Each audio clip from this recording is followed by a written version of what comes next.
तो हेलो दोस्तों, स्वागत है हमारे YouTube channel Tech Theory and Practical पर।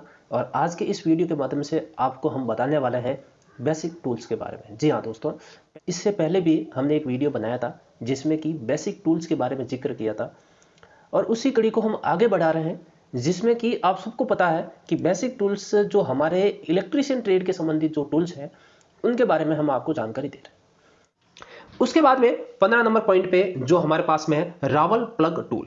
जी हाँ दोस्तों, अब बात कर लेते हैं रावल प्लग टूल के बारे में।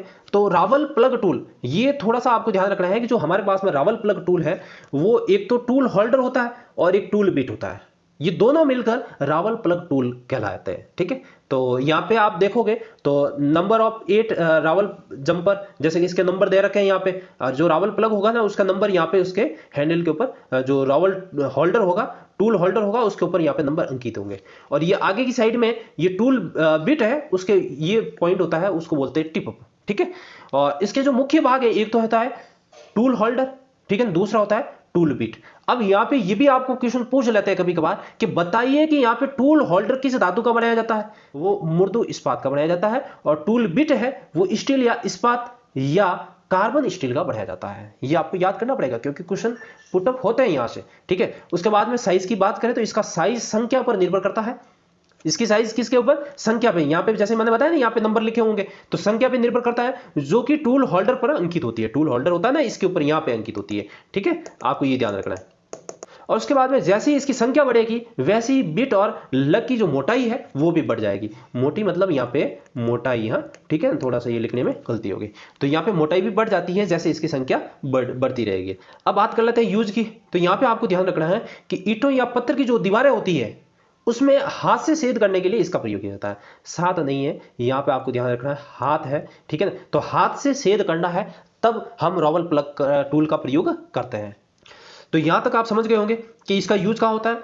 ईंटों की दीवारें हैं या फिर पत्थर की कोई दीवारें हैं, वहां पे अपना ड्रिल मशीन अपने पास में नहीं है, छोटा बड़ा अपने काम स्टार्ट किया है शुरुआत के अंदर, तब हम क्या करेंगे, कहीं छेद वगैरह करना है तो हाथ से, तब हम रावल प्लग टूल का प्रयोग करके कर सकते हैं। ठीक है, या फिर कभी लाइट भी नहीं है उस समय भी इस रावल प्लग टूल के माध्यम से हम छेद करके अपना काम चला सकते हैं।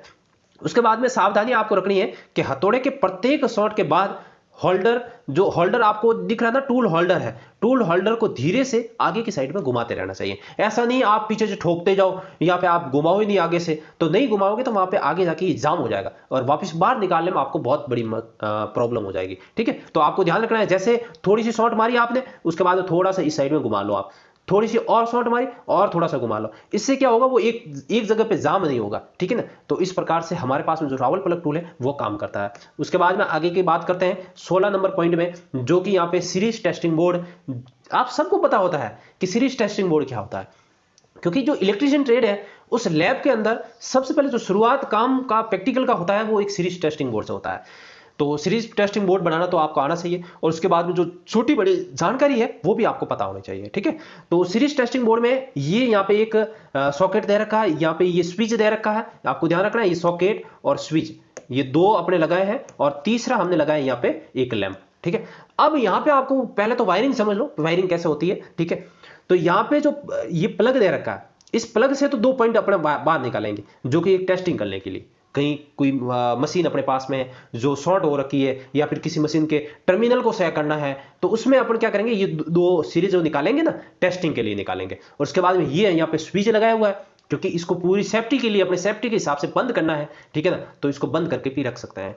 बाकी तो क्या है, नॉर्मल जो इलेक्ट्रिशियन होते हैं वो सीधा भी इसका यूज करके सीधा भी बना लेते हैं। कैसे बनाते हैं, वो एक सीधा वायर लेते हैं, फेज वायर, और इसमें एक बीच में लैंप लगा दिया और ये आ गया, वायर आ गया, और दूसरा एक और वायर लेते हैं ब्लैक वायर, और ब्लैक वायर सीधा सीधा जैसे लेके न्यूट्रल का, और ऐसे ले लेते हैं।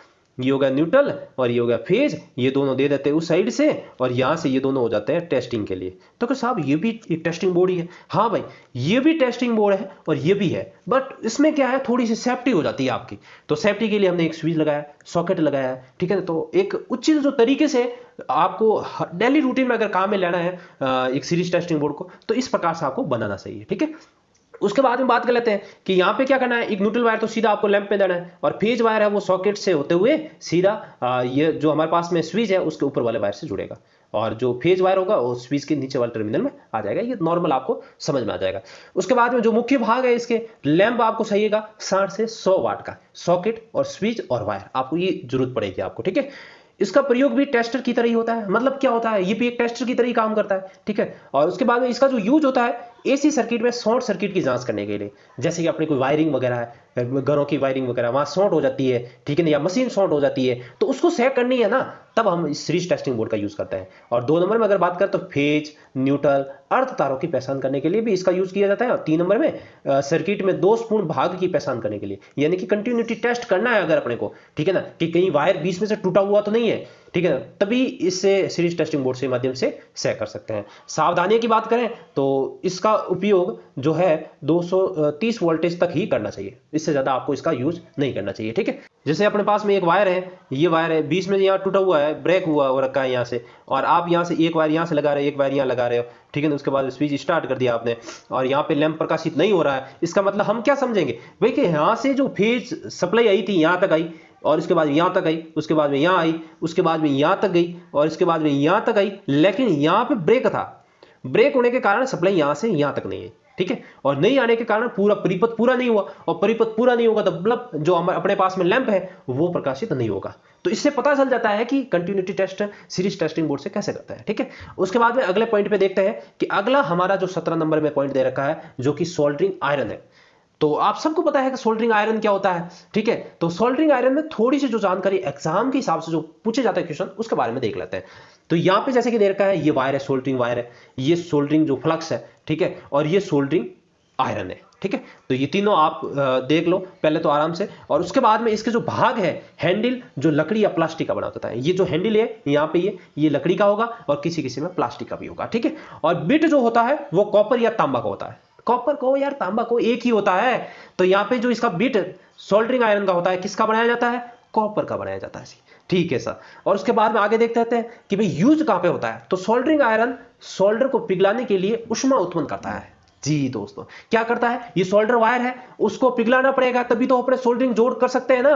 तो इसको पिघलाने के लिए क्या करता है, ये सोल्डरिंग आयरन जैसे सप्लाई देते हैं इसके अंदर, सप्लाई देते हैं इसके अंदर करंट प्रवाहित होगी, और करंट प्रवाहित होते ही इसकी जो कॉपर की बिट है वो गर्म हो जाती है, और गर्म होने के बाद में इस सोल्डरिंग वायर को इसके ऊपर रखते हैं और ये पिघल जाता है, और पिघलते ही कहीं अपने को जहां पे ज्वाइंट करना है उसके ऊपर डाल देते हैं और इसका बढ़िया ज्वाइंट हो जाता है, ठीक है। और उसके बाद में आगे देखते हैं कि तारों के जोड़ सोल्डर वायर और फ्लक्स की सहायता से सोल्डरिंग आयरन द्वारा लगाए जाते हैं। मतलब तारों के कहीं जोड़ है तो सोल्डरिंग वायर और फ्लक्स के माध्यम से, मतलब फ्लक्स के माध्यम से, मतलब कोई तार है अपने पास में, ये तार है, एक दूसरा और तार लेके आए हम पर, ये न्यूट्रल का था, ये फेज का था, इन दोनों को अपने को ज्वाइंट करना है यहाँ पे। तो हमने ऐसे इस दोनों को ऐसे मरोड़ने के बाद हमने क्या किया, जो अपने पास सोल्डरिंग फ्लक्स था उसको यहाँ पे लगाया। फ्लक्स लगाने से क्या होता है ये आपको ध्यान होना चाहिए। तो थोड़ी सी जानकारी बता दूं, फ्लक्स, ठीक है ना, तो ये जोड़ी जाने वाली धातुओं की सतहों को ऑक्सीकरण को रोकता है। जो सतह है ना यहाँ पे जो ऑक्सीकरण होती है ना, उस ऑक्सीकरण को रोकता है, ठीक है। फ्लक्स के कारण सोल्डर आसानी से भाव में सुगमता या फैल जाता है। यानी कि जब आप फ्लक्स लगाओगे तो उसके बाद में जब सोल्डरिंग वायर लगाओगे ना तो वो आसानी से उस पूरे जोड़ के ऊपर आसानी से फैल जाता है, ठीक है ना। नहीं तो क्या होता है, ये जब फ्लक्स नहीं लगाता तो आसानी से पूरी जगह से फैलता नहीं है, और बीच में से ऑक्सीकरण जब हो जाता है ना तब बीच में यहाँ पे बुलबुले हो जाते हैं। मतलब जॉइंट एक पूरा बढ़िया जॉइंट नहीं होता है, वहां पे लूज जॉइंट बन जाता है पूरा, ठीक है। तो ये जोड़ को साफ करता है, मतलब अगर कहीं कचरा वगैरह पड़ा है तो उसको भी यहाँ फ्लक्स अगर लगाएंगे तो उसके ऊपर तो साफ हो जाता है, और जब साफ होगा जोड़ तब जॉइंट भी एक मजबूत बनेगा। उसके बाद में ये सोल्डर को शीघ्र पिघलाने में सहायता करता है। ये सोल्डर वायर है ना, उसको आसानी से पिघलाने के लिए भी इसका यूज, मतलब क्या हुआ कि जो हमारे पास में फ्लक्स है उसके बहुत ज्यादा यूज है फ्लक्स को लगाने से, ठीक है ना। तो इसीलिए इस फ्लक्स का यूज करते हैं सोल्डरिंग करने से पहले, ठीक है। सोल्डरिंग करने से पहले इस जोड़ पे हम क्या करते हैं, फ्लक्स को लगाते हैं। उसके बाद में आपको ध्यान रखना है कि 15 से 35 वाट तक इलेक्ट्रॉनिक्स कार्यों के लिए सोल्डरिंग आयरन यूज किया जाता है। जी दोस्तों, जो अपने पास में सोल्डरिंग आयरन दिख रहा है ना, सोल्डरिंग आयरन, तो इस सोल्डरिंग आयरन इसकी अलग अलग रेंज होती है। तो इस रेंज की बात करें तो 15 से जो 35 है वो तो इलेक्ट्रॉनिक्स कार्यों के लिए, इलेक्ट्रॉनिक्स कार्य यानी कि कोई टीवी का है, छोटे छोटे जो अपने को रेजिस्टेंस है, कैपेसिटर है, वो लगाने होते हैं ना, तब इसका यूज करते हैं 15 से 35 वाट तक, ठीक है, जो मोबाइल का कार्य करते हैं उसके लिए। और अगर इलेक्ट्रिशियन की बात करें कि अपने इलेक्ट्रिशियन ट्रेड के अंदर, तो इलेक्ट्रिकल कार्यों के लिए अगर बात करें तो 65 वाट से 125 वाट तक का अपन सोल्डरिंग आयरन यूज करते हैं, ठीक है। और उसके बाद में वायर यानी कि दो धातुओं को सोल्डर करने के लिए तीसरी धातु फिलर धातु कहलाती है, जो सोल्डर वायर कहलाती है। मतलब क्या है, एक ये वायर थी और दूसरी ये वायर है, तो दो धातुओं को सोल्डर करने के लिए जो આપણે तीसरी वायर यूज करते हैं ना, उसको ही फिलर धातु बोलते हैं, ठीक है ना। वही सोल्डर वायर होता है, वही सोल्डर वायर होता है, ये आपको ध्यान रखना है, ठीक है। अब बात आती है ये जो सोल्डर वायर, उसकी बात कर लेते हैं, इसके बारे में बात कर ली, इसके बारे में भी बात कर ली। अब यहाँ पे बात करते हैं सोल्डरिंग वायर के बारे में।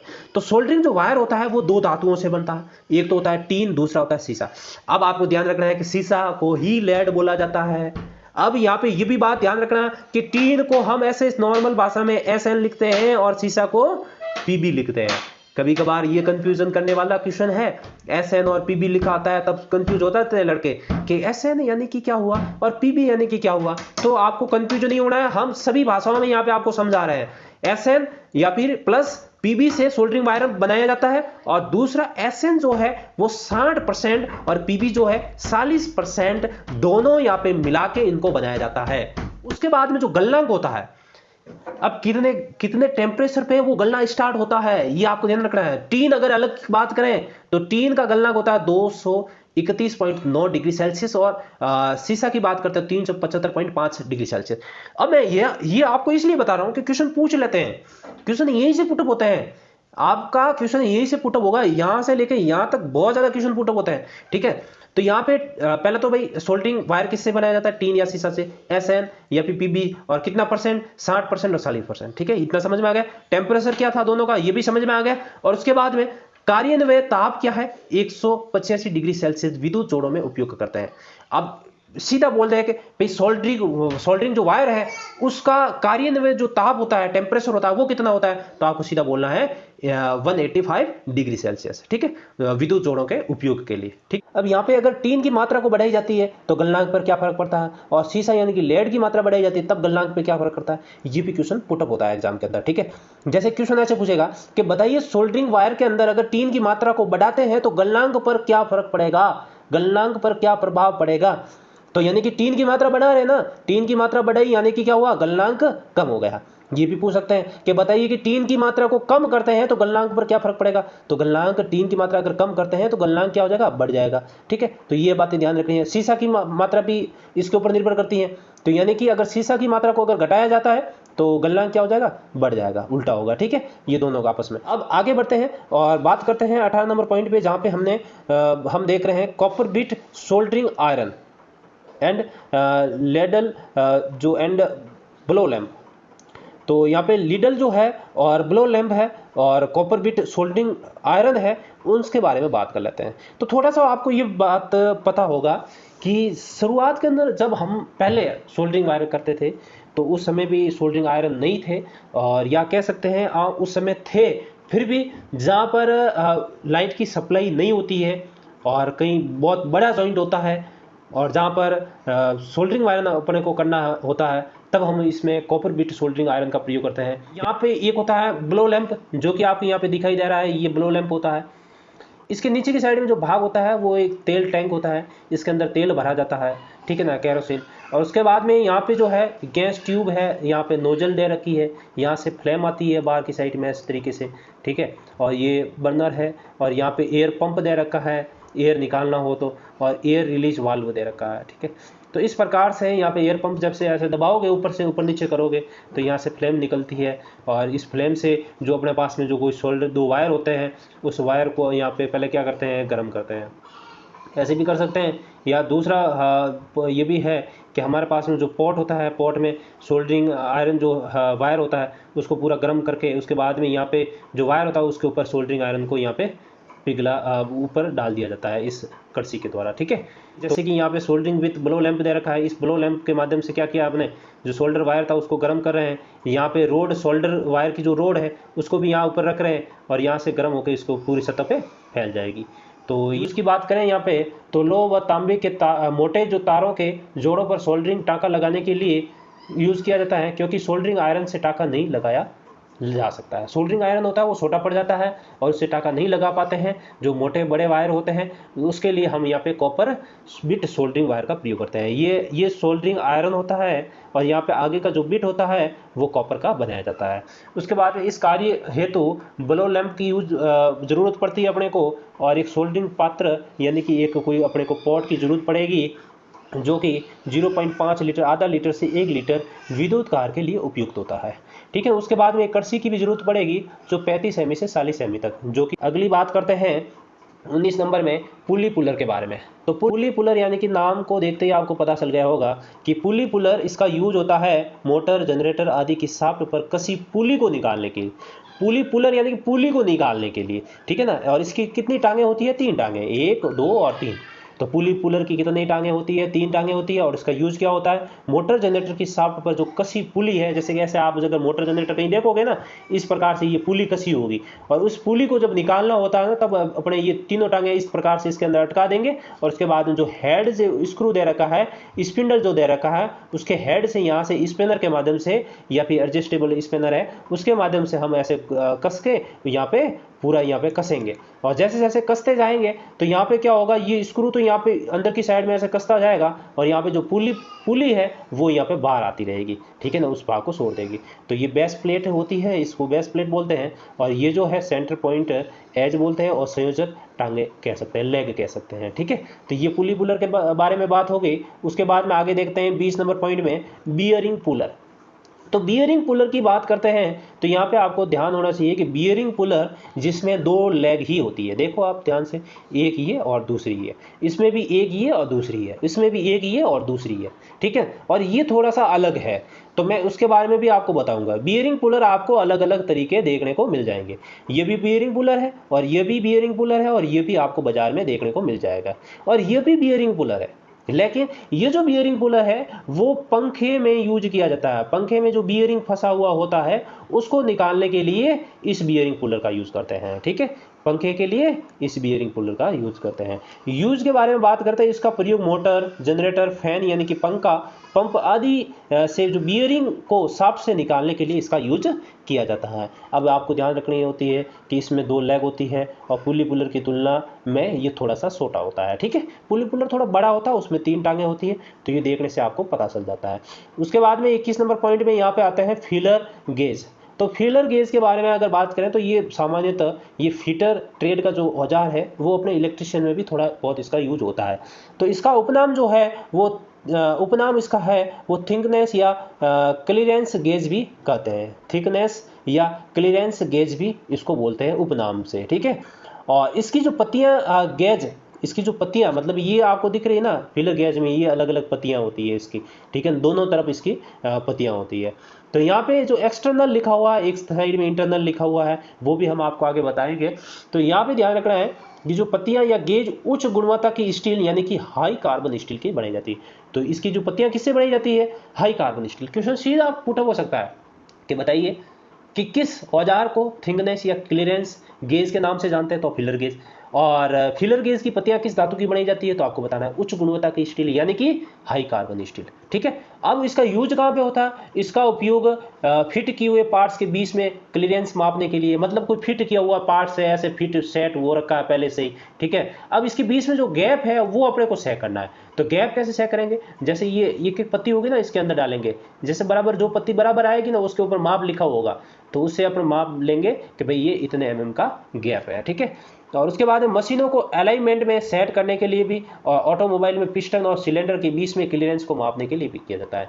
ऑटोमोबाइल में जब सिलेंडर और पिस्टन के बीच में जब गैप बराबर नहीं होता ना तो घिसता है, उसमें आवाज़ आने लग जाती है। तो उसके बीच में भी अगर अपने को गैप देखना है तो इस फीलर गेज के माध्यम से अपन देख सकते हैं। प्रत्येक पत्ती पर एक साइड में उसकी मोटाई की माप लिखी होती है। प्रत्येक पत्ती पे आप देख रहे हो ना, यहाँ पे मोटाई, कितने मोटाई की ये पत्ती है उसकी माप लिखी होती है, ठीक है। यहाँ पे सबके देखो, आप आराम से यहाँ पे देख सकते हो, ठीक है। ये इसकी प्रत्येक पत्ती के ऊपर यहाँ पे माप लिखी होती है। अब ये इंच या mm दोनों मापों में उपलब्ध होती है, इंच में भी और mm में भी, ये दोनों मापों में यहाँ पे उपलब्ध हो जाती है, ठीक है। अब आगे की बात करते हैं 22 नंबर पॉइंट पे। तो यहाँ पे एडजस्टेबल स्पिनर यानी कि समायोजक रिंच की बात करते हैं। समायोजक रिंच की बात की हमने, एडजस्टेबल यानी कि इसको एडजस्ट करके अलग अलग स्पिनर की तरह इसका यूज कर सकते हैं। नहीं तो स्पिनर क्या होता है, एक फिक्स माप का होता है, उसको फिक्स नट को या बोल्ट को खोलने के लिए यूज़ कर सकते हैं। लेकिन इसके माध्यम से हम क्या कर सकते हैं, ये जो यहाँ पे दे रखा है ना, ये यहाँ पे रिंच दे रखा है, यहाँ पे इस स्क्रू के माध्यम से कम ज़्यादा इस जॉ को, ये मूवेबल जॉ होता है, ये दूसरा तो फिक्स जॉ होता है, और दूसरा ये साइड में होता है ना, ये मूवेबल जॉ होता है। इसको ऊपर नीचे करके इस स्क्रू के माध्यम से हम यहाँ पे एडजस्ट कर सकते हैं, और इस स्पिनर अलग अलग स्पिनर की तरह इसका यूज़ कर सकते हैं, ठीक है ना। और इसका उपनाम इसे मंकी रिंच भी कहते हैं। हाँ, ध्यान रखना ये बात है कि भाई मंकी रिंच किस स्पिनर को कहते हैं, तो आपको बताना होगा कि एडजस्टेबल स्पिनर को कहते हैं। इसमें एक जबड़ा फिक्स होता है, मैंने बताया ना अभी आपको, ऊपर वाला जबड़ा ये फिक्स रहता है, ठीक है ना। और दूसरा जबड़ा है जो मूवेबल होता है, मतलब ऊपर नीचे होता है इस स्क्रू के माध्यम से। मूवेबल जॉ को इसमें लगे एक स्क्रू से मूव किया जाता है, ठीक है ना। इस स्क्रू से यहाँ पे मूवेबल जॉ को मूव किया जाता है। यूज इसके द्वारा कई अलग अलग साइज के नट या बोल्ट को खोलने या बंद करने के लिए भी यूज कर सकते हैं, इसका अलग अलग साइज के। नहीं तो क्या होता है, स्पिनर में एक फिक्स स्पिनर का यूज कर सकते हैं। और आगे बात करते हैं अगले पॉइंट पे, हमारे पास में आता है स्पिनर। तो स्पिनर और एडजस्टेबल स्पिनर में तो आप समझ गए, उसमें क्या एडजस्ट कर सकते थे, लेकिन इसमें फिक्स माप होता है, जैसे 22, 18, 17, 16, 13 ऐसे लिखा हो ना, फिक्स माप के फिक्स स्पिनर इसके माध्यम से खोल सकते हैं, ठीक है ना। ये हो गए डबल एडेड स्पिनर और ये हो गए रिंग स्पिनर, ठीक है। ये आपको ध्यान रखना है, दोनों साइड में है इसलिए अपन डबल एडेड स्पिनर बोल रहे हैं, और ये गोल इस प्रकार का आकार है इसलिए इसको रिंग स्पिनर बोल रहे हैं। तो स्पिनर को अन्य नामों से भी जाना जाता है, जैसे रिंच, पाना, साबी, ऐसे भी हम इसको नाम से जानते हैं। तो स्पिनर वेनेडियम स्टील से फॉर्ज करके बनाया जाता है। ये क्वेश्चन पूछा जाता है कि बताइए कि स्पिनर किस धातु से बनाया जाता है, तो वेनेडियम स्टील के फॉर्ज करके बनाए जाते हैं, ठीक है। उसके पश्चात हीट ट्रीटमेंट द्वारा हार्ड एवं टेम्पर भी कर दिया जाता है, मतलब हीट उष्मा जो प्रक्रिया होती है उसके माध्यम से इसको हार्ड एवं टेम्पर किया। हार्ड करना ये होता है कि जैसे पहले गर्म किया किसी धातु को, उसके बाद में हाथों हाथ अपना गर्म वापस ठंडा कर रहे हैं, तो वो हार्ड हो जाता है उसका ऊपर वाला भाग, ठीक है ना। और धीरे धीरे नॉर्मल तरीके से अगर उस धातु को गर्म करते हैं तो वो हार्ड नहीं होता है, ठीक है। तो ये उष्मा प्रक्रिया है जो कि आपने वर्कशॉप कैलकुलेशन एंड साइंस में देखा होगा, पढ़ा होगा, ठीक है। तो वो आप यहाँ से देख सकते हो। तो यहाँ तक हो जाते हैं अपने स्पिनर पूरे। अब जैसे कि मैंने आपको आज दिन तक पढ़ाया है, जो अपने पास में बेसिक टूल्स की मैंने बातें की थी, उस बेसिक टूल्स का जो पार्ट्स था अपने पास में वो हो जाता है पूरा, ठीक है। तो उसके बाद में हम आगे बात करेंगे, यहाँ पे बेसिक टूल यानी कि सामान्य औजार थे वो हमारे इसी वीडियो तक खत्म हो जाते हैं, और आगे हम बात करेंगे मापक औजार यानी कि मेजरिंग जो अपने पास में टूल्स है उसके बारे में बात करेंगे। जो मापने वाले औजार यानी कि टूल्स है उनके बारे में आगे के वीडियो के अंदर आपको बताएंगे। तो जुड़े रहिए हमारे साथ में, और इसी प्रकार हम आपको इलेक्ट्रिशियन ट्रेड के संबंधी जो भी पढ़ाई के संबंधी जो मटेरियल होगा वो हम आपको समय समय पर प्रोवाइड करवाते रहेंगे। और इसी के साथ में अगर आपको हमारा ये प्रयास अच्छा लगा है तो अपने दोस्तों में ज़्यादा से ज़्यादा शेयर करें और लाइक करें। और अगर आपको कुछ समझ में नहीं आया है या फिर किस प्रकार का अगर आपका कोई सजेशन है हमारे लिए तो आप ज़रूर कमेंट कीजिए, जिससे हम इससे बेहतर आपको सुविधाएं प्रोवाइड करवा सकें। तो इसी के साथ में जय हिंद, जय भारत, मिलते हैं अगले वीडियो में।